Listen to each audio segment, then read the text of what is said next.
چې شکل یې د انسان وي او حقیقت کې هغه شیطان وي هغه هم راپسې لګیا وي پراپیګنډه کوي کوشش کوي چې د خلکو خلاف زموږ په زړونو کې زموږ په دماغو کې بدګماني واچوي نفرت واچوي دا د شیطان هر وخت کوشش وي نو چې انسي شیاطین هم راپسې لګیا وي او جني شیاطین هم لګیا وي نو خامخا به زموږ په دل و دماغ کې دا خلک سپک راځي زموږ دل و دماغ کې به دونه نفرت پیداویږي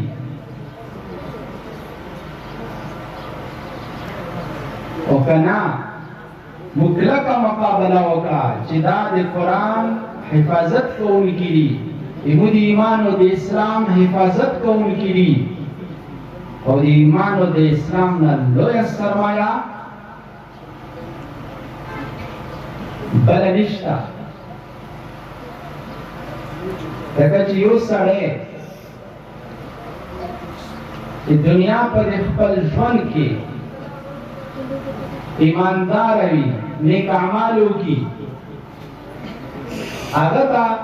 به جنت میلاویږي او که ایمان یې ونه وړه نو هغه به دوزخي وي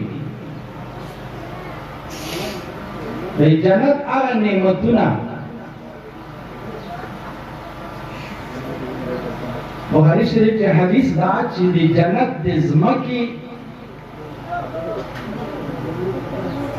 دومره مقدار چې غشی پرې باندې کېږدي د غشي په دې سر کې چې لاندې څومره ځمکه راځي د ټولې دنیا خزانې عمره هرې ځمکې قیمت نه لري غشی پیژنئ غشی کوم غشي باندې چې شکار کېږي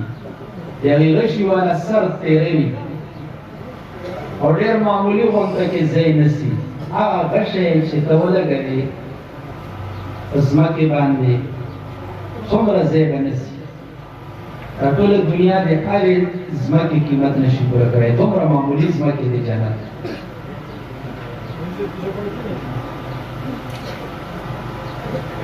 دا په ایمان میلاویږي دې دنیا نه زیات لوی جنت هغې کې بیا هزارو لاکھو نعمتونه بخاري شریف کې حدیث تا نبی صلی الله علیه وسلم فرمایي اعددت لعبادي الصالحون نبی صلی الله علیه وسلم فرمایي چې الله رب العزت فرمایي چې ما خپل نیکانو بندگانو ته تیار کړي په جنت کې څه شی هغه نعمتونه ما لا عین رأت چې هغه چا سترګو نه دي لیدلي ولا اذن سمعت او چا اورېدلو د هغو نعمتونو نامې هم نه دي اورېدلي دومره هزارو لاکھو زیاتې نمونه د دنیا د دې نعمتونو نه زیات یو خو دنیا نعمتونه دي دا هم وي او ډېر بهترین به وي دنیا د نعمتونو نه نور اضافي زیات دومره نعمتونه چې چا په سترګو نه وي لیدلي په غوږونو به یې نامې نه وي اورېدلي ولا حقر على قلب بشر د یو انسان په دل او دماغ کې به د هغې تصور هم نه وي راغلی سوچ کې به هم چا نه وي راوستي سوچ کې انسان ډېر ښه ښه شیونه راولي ځان ته چې دنیا کې هغې شي وجود نه وي دنیا کې هغسې شی نه وي او دی په سوچ کې روان وي او دا یی چې همداسې ښه شی نه وی او داسې ښه هغه سوچ کوي د ډېرو شیونو په باره کې دی د دنیا د پوره انسانانو به په سوچ کې هم نه وي راوستي دومره زیات بهترین او ښه نعمتونه په جنت کې صحیح سند والا حدیث تا بخاری شریف نقل کړی. نو محترمو ایمان دا دیمو لویه سرمایه ده. قبر عذاب نه پې بچ کېږو، د مرګ د سختۍ نه پې بچ کېږو. دنیا کې که موږ صحیح ایماندار شو، د دنیا د غلامۍ د کفارو د ظلمو د غلامۍ نه پې ازادېږو،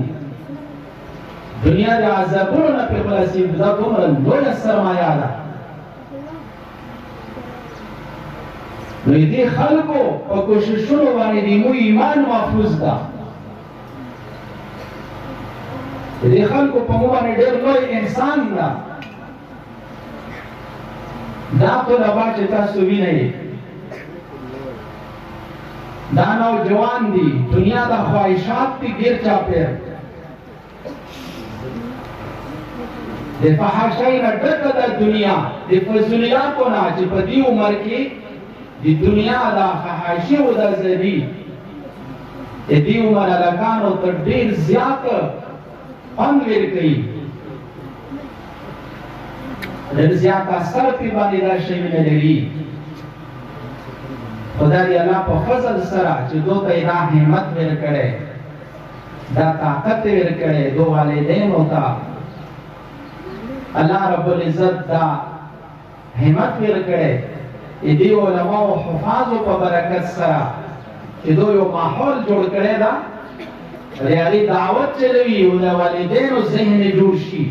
او د نوجوانو ذهن جوړ شي او دنیا د خواهشات پرېږدي،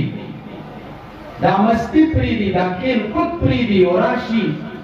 په مدرسې کې او د الله په کور کې د یو قیدي په شانتې ژوند تېروي. عزیزانو، په ظاهر کې دا مدرسې قیدخانې ښکاري، په ظاهر کې دا قیدخانې ښکاري، او په حقیقت کې دا یو ډېره آزاده او خوشحاله زندګي ده. د مدرسې او د مسجد نه بهر دنیا چې ده، دا بهر خلک چې وي، دا په حقیقت کې قیدیان وي، خو په ظاهر کې آزاد په نظر باندې راځي. چې دې حقیقت به یا خو په مرګ باندې نو ته معلومیږي، هوښیارو خلکو ته په دنیا کې معلوم شي.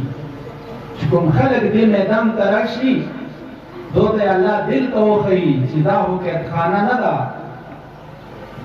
دا خو یو ډېره وسیع او آزاده او خوشحاله دنیا ده. دا طلبا علما داسې بېغمه ژوند تېروي. نو زه دو ته دا خبره کوم چې دشمني به د چا سره ده؟ د انسي شیطانانو سره او د جیني شیطانانو سره. چې دنیا ظاهري اسباب ټول قوتونه دا د انسي شیاطینو سره دي، چې هغه کفار دي، منافق دي، بدعمله خلک دي،